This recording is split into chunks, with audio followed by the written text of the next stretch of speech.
We're now going to show you how to set your preferences up so that you can all record and then create your film.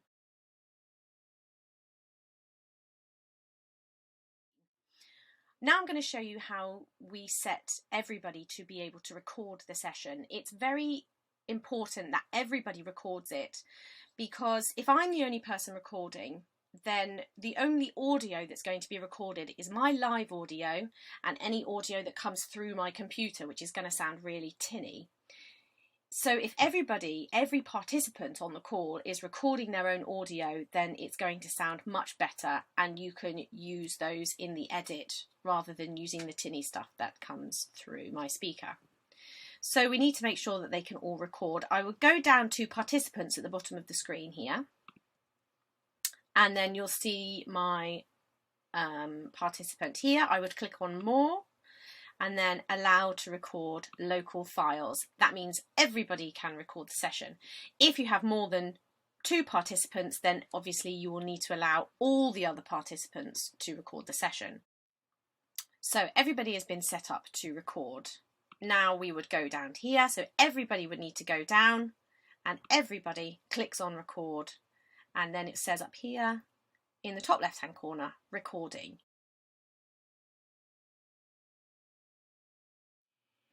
What you'll need to do next is to set the viewing preference on the screen as well, so that you know what image you're capturing.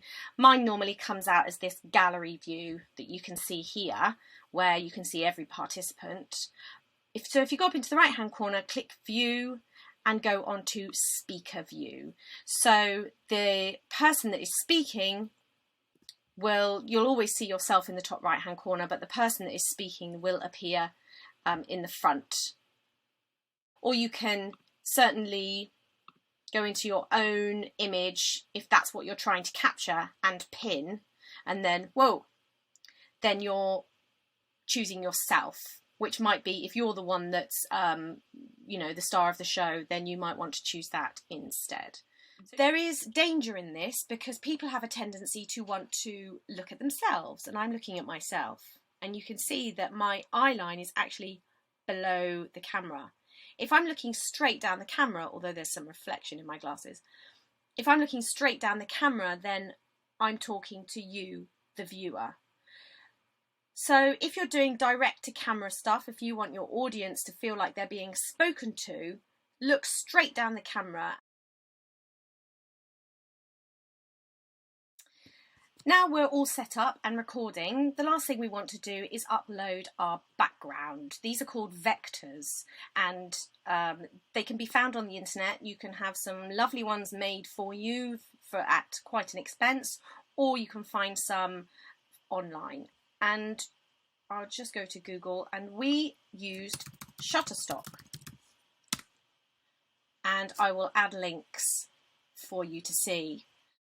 If you search vector background,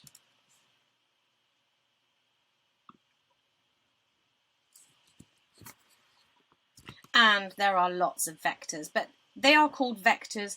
There are lots of other websites that you could use, but vectors have best quality, especially if you're going to be playing your film on a large screen to show lots of people. You'd probably want a high quality vector. This website, you can sign up and for a free month, and you get 10 free images. Here we are, free month trial, get 10 free images. You would just have to make sure that you cancel your free trial before you are charged. I have a background on my desktop here, and I'm going to add that to the Zoom call. So what I would do is I would go down to video in the bottom left hand corner, choose virtual background, then I would click the plus, and then it brings up my desktop where I have the image stored. Double click, open, and the image has been added. You need to click this little button down here called I have a green screen, which will make you use this vector. Now, because I don't have a green screen, it's going to make me seem very, very strange when I click it. But I'm going to hand you over to Claire now, who is going to show you how to set up your green screen and then turn this image on, and you'll see how brilliant it looks. Right, this is my green screen. It is very compact. It folds down into a neat little circle, and you can grab this on Amazon for about 40 or 50 pounds, I think. So here we go. I will unzip, and it's basically, you know those pop-up tents? It's basically like that. So you've actually got the option of a green screen or a blue screen, but we're going to use the green screen. And it's huge. Whoa! It's massive. So the great thing with this though is that it means I don't have to be mega accurate with it.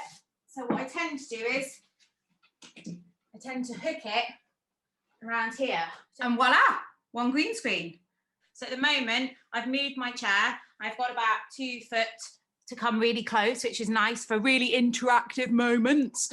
But what I tend to do is, if you bear with me, is that if I raise my screen, because I've got a bit more height above me than I have below me, otherwise you get all my edges. Yeah, so then I've actually got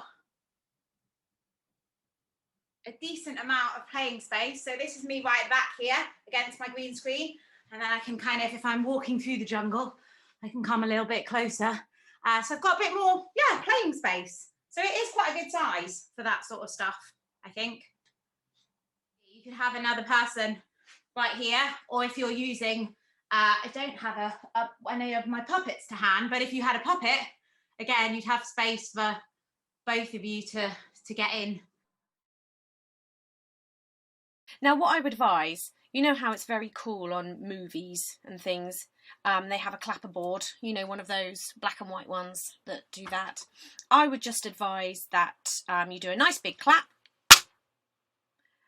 just to capture the sound on everybody's computers, so that when you're lining up, I'll show you later when we come to edit, but when you're lining up the different videos, it's a nice big sound that you can see on the timeline, so that they're all in line with each other.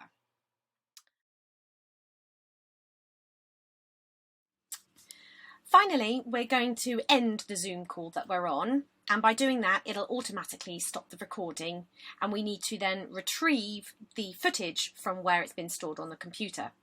So we go down here in the right hand corner, we go to End, and End Meeting for All. And then it says the recorded file will be converted to MP4 when the meeting ends. So the session has been saved to Documents, where there's a Zoom folder and then a separate folder with what we've just recorded.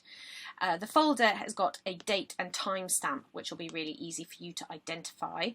I would advise getting this folder to your editor.